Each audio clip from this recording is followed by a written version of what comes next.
নমস্কার দর্শক, সংবাদ আবির্ভাবের গুরুত্বপূর্ণ সংবাদে আপনাদের সকলকে স্বাগত। আমরা প্রত্যেক দিনের মতন আজকেও একটি বিশেষ এবং গুরুত্বপূর্ণ সংবাদ আপনাদের সামনে তুলে ধরব। আজকে 12তম আন্তর্জাতিক যোগা দিবস ছিল এবং তার সাথে মিউজিক ডে ছিল এবং অনেকে বলছেন ফাদার্স ডেও ছিল।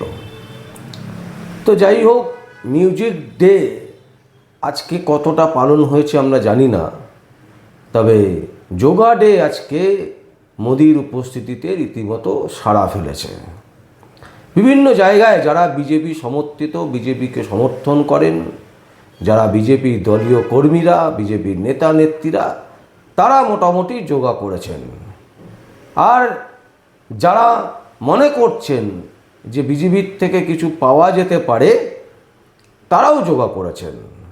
শুধু করেননি এক শ্রেণীর মানুষ যারা সাধারণ খেটে খাওয়া, রোজ আনে রোজ খায়, যারা জানে না আজকে তারা কি খাবেন বা আজকে খাওয়ার পরে কালকে কি খাবেন, তারা কিন্তু যোগা নিয়ে কেউ মাথা ব্যথা করেননি। তারা সেই সব নিয়ে কোনো ইন্টারেস্টও দেখাননি। আমরা বহু মানুষের সাথে কথা বলেছি, আমরা বহু জায়গায় দেখেওছি।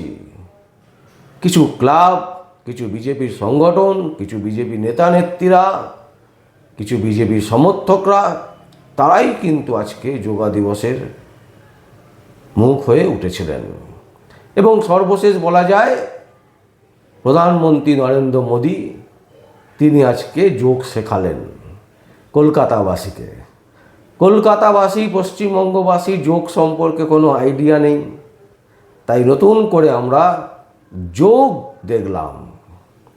আমরা 21শে জুলাই দেখতাম কি সুন্দর মমতা ব্যানার্জি তৃণমূল কংগ্রেস শহীদ দিবস পালন করতেন এবং সেটা একটা সার্কাসে পরিণত হয়েছিল। তো এই যোগ দিবসকে কেন্দ্র করে যেভাবে অর্থ অপচয় হলো, প্রধানমন্ত্রী নরেন্দ্র মোদী বারবার বলছেন যে দেশের আর্থিক অবস্থা খুব একটা ভালো নেই, দেশের আর্থিক পরিস্থিতি খুব একটা ঠিক নেই, অথচ এই ঘটা করে লেজার শো, যোগ দিবস পালন, এই যে বিপুল অর্থ খরচ, এটা কি খুব প্রয়োজন ছিল? আসলে প্রয়োজনটা হয়েছে কারণ পশ্চিমবঙ্গকে এখন পাখির চোখ করে নিয়েছেন বিজেপি। পশ্চিমবঙ্গের আনাচে কানাচে তারা ঢুকতে চাইছেন, কারণ যদি না ঢোকেন তাহলে আগামী দিনে 2029-এর যে লোকসভা, সেই লোকসভায় ফলাফল খুব একটা ভালো হবে না, এটা তারা ভালো করেই বুঝতে পারছেন। সে যাই হোক, আমরা আমাদের এইসবে মাথা ব্যথা নেই। আমরা একদম স্পষ্ট বলছি, এই যোগ কে করলো, যে কে করলো না, তাতে আমাদের কিচ্ছু যায় আসে না। তবে আমরা একটা ফটো দেখতে পেলাম, বুঝলেন, যে ফটোটা আমাদেরকে ভাবালো। এবং এই ফটোর জন্যই, এই যোগ দিবস উপলক্ষে যে ফটো আমরা পেয়েছি, সেই ফটোকে দেখেই আমাদের মনে হয়েছে এটা নিয়ে একটা সংবাদ করা উচিত।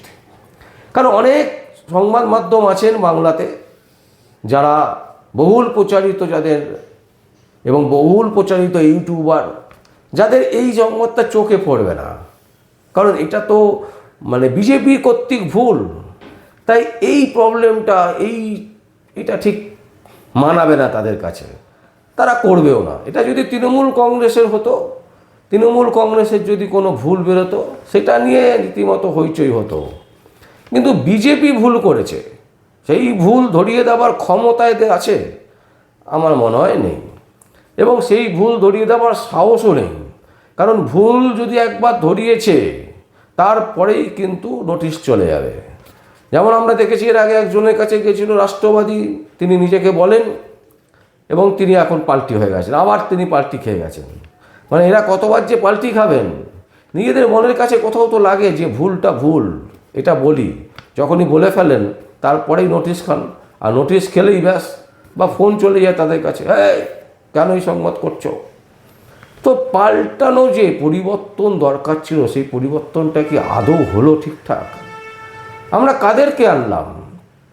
আমরা দেখাচ্ছি দর্শক একটা ছবি, যে ছবিটা রীতিমতো একেবারে বিভিন্ন মানে ব্যানার আর কি, বিজেপির এই যোগ দিবসকে উপলক্ষে তারা গাড়ির মধ্যে এই ব্যানার লাগিয়েছিলেন, আর সেই ব্যানারের ফটো আমাদের কাছে এসছে।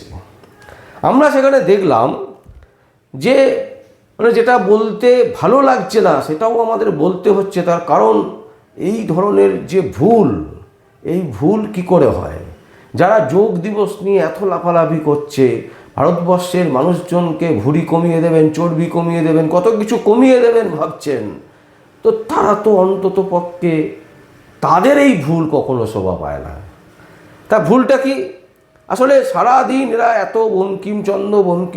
বঙ্কিমচন্দ্রকে নিয়ে একেবারে মানে গবেষণা করতে থাকেন সারাদিন, এমনকি স্কুল কলেজে রীতিমতো বন্দে মাতারাম গাইতে হবে, এইভাবে একেবারে রীতিমতো কি বলে নোটিফিকেশান জারি করে দেওয়া। মানে বঙ্কিমচন্দ্রের এত প্রীতি, বঙ্কিমচন্দ্রকে নিয়ে এরা এত গবেষণা করেছেন, যার ফলে যখন তারা গাড়ির মধ্যে যে ব্যানার লাগাচ্ছেন সেই ব্যানারে বঙ্কিমচন্দ্রের ছবি ভুলে গেছেন। মানে সেইখানে আমরা দেখলাম কংগ্রেসের যতীন্দ্রমোহন সেনগুপ্তর ছবি।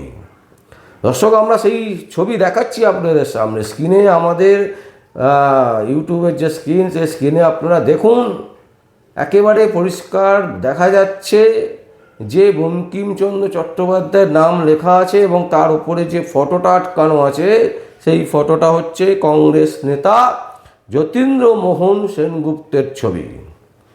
ভাবুন, এরা নাকি এত বঙ্কিমপ্রীতি, বঙ্কিমচন্দ্রকে নিয়ে এত জপ করেন, বঙ্কিমচন্দ্রের আসল মুখটাই ভুলে গেছেন, যে কোনটা বঙ্কিমচন্দ্র সেটাই ভুলে গেছেন, যার ফলে মানে বঙ্কিমচন্দ্রের ছবি লাগাতে গিয়ে ওখানে কংগ্রেস নেতার ছবি লাগিয়ে দিয়েছেন। এবং আরও একটা আশ্চর্য জিনিস, যাকে নিয়ে এত হইচই, যে 20 তারিখে পশ্চিমবঙ্গ দিবস তৈরি করেছেন, পশ্চিমবঙ্গ দিবস মানে গতবারের সরকার করেছিল হচ্ছে পয়লা বৈশাখে হচ্ছে পশ্চিমবঙ্গ দিবস, আর এই সরকার আসতে না আসতে একেবারে 20 জুনকে লাফিয়ে লুপে নেওয়ার চেষ্টা, এবং লুপে নেওয়ার শুধু 20 জুন নিয়ে রাতারাতি মানে রীতিমতো বিশাল হইচই, পশ্চিমবঙ্গ দিবস। তো আমরা দেখলাম যিনি পশ্চিমবঙ্গ দিবসকে যার নামের সাথে জড়িত পশ্চিমবঙ্গ দিবস এত হইচই করছেন, সেই শ্যামাপ্রসাদ মুখার্জির ছবি যোগ দিবসের যে ব্যানার, যেটা আমরা দেখাচ্ছি আপনাদের কাছে দেখুন, সেই ব্যানারে নেই। এখন স্বভাবতই এই প্রশ্ন উঠছে যে তাহলে কি শ্যামাপ্রসাদ মুখার্জি যোগ করতেন না? সেই জন্যই কি তার ছবিটা দেওয়া হয়নি? কারণ সেখানে রবীন্দ্রনাথের ছবি দেওয়া হয়েছে। তো এই যে এতগুলো লোকের ছবি, আর সেই ছবির মধ্যে যিনি 20 তারিখের স্রষ্টা, সেই স্রষ্টার ছবি নেই শ্যামাপ্রসাদ মুখার্জি, কী আশ্চর্য। আবার সেখানে বঙ্কিমচন্দ্রের ছবি দেওয়া হয়েছে, যে ছবি বঙ্কিমচন্দ্রের নয়, যেটা কংগ্রেস নেতা যতীন্দ্রমোহন সেনগুপ্তর। ভাববার বিষয় আছে, আসলে পরিবর্তন হয়েছে, তো তাই পরিবর্তনে বঙ্কিমচন্দ্রের মুখটাও পরিবর্তন হয়ে গেছে, আর বঙ্কিমচন্দ্রের মুখটা পরিবর্তন হয়ে গিয়ে সেখানে কংগ্রেস নেতার মুখ বসে গেছে। এটা সিলি মিস্টেক, এটা নিয়ে এত ক্রিটিসাইজ করার কি আছে বলুন তো? সত্যি কথা, এটা তৃণমূল করলে তখন আমরা বলতাম, অবশ্যই বলতাম। তৃণমূল কংগ্রেস যদি এই নিয়ে কিছু করতো, এরকম যদি কিছু ভুল করতো, তাহলে আমরা সারাদিন সেটাকে নিয়ে রীতিমতো বাজাতাম। এটা বিজেপি করেছে, এটা ভাবুন, বিজেপি করেছে। বিজেপি তো বাঙালি পার্টি নয়, নন বেঙ্গলি পার্টি।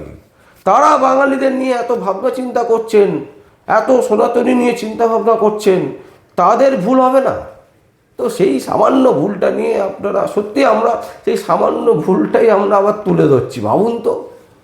তাই দর্শক, আমরা এই সংবাদটা তুলে ধরছি এই কারণেই, এই যে ফটোটা আমরা পেয়েছি, এই ফটোটার সাথে সাথে অনেকে বেশ কতগুলো কমেন্টসও করেছেন। সেই কমেন্টের মধ্যে 2-3টে কমেন্ট আমাদের খুব ভালো লেগেছে, যার মধ্যে লিখছেন একজন যে সবাই এখন ডিম ছুঁড়ে কে কত বড় ডিম যোদ্ধা এটা প্রমাণ করতে ব্যস্ত। আবার আরেকজন লিখছে যে শ্যামাপ্রসাদ মুখার্জির ছবি কেন ছিল না, উনি কি যোগ করতেন না? আমরা যেটা বলতে চেয়েছিলাম যে শ্যামাপ্রসাদ মুখার্জিকে নিয়ে এত লাফালাফি করছে যে সরকার গতকাল পালন করলো পশ্চিমবঙ্গ দিবস, সেই সরকারের ব্যানারে ছবি নেই শ্যামাপ্রসাদ মুখার্জির। আশ্চর্য না? দর্শক, আমরা এই সংবাদ আপনাদের সামনে তুলে ধরলাম। যদি আপনাদের কোনো বক্তব্য থাকে, কোনো কমেন্টস থাকে, অবশ্যই আপনারা কমেন্ট বক্সে কমেন্ট করবেন। আর দেখতে থাকুন পরবর্তী সংবাদ আবির্ভাবে। আমার নাম বিশ্বজিৎ পাল, সংবাদ আবির্ভাবের জন্য।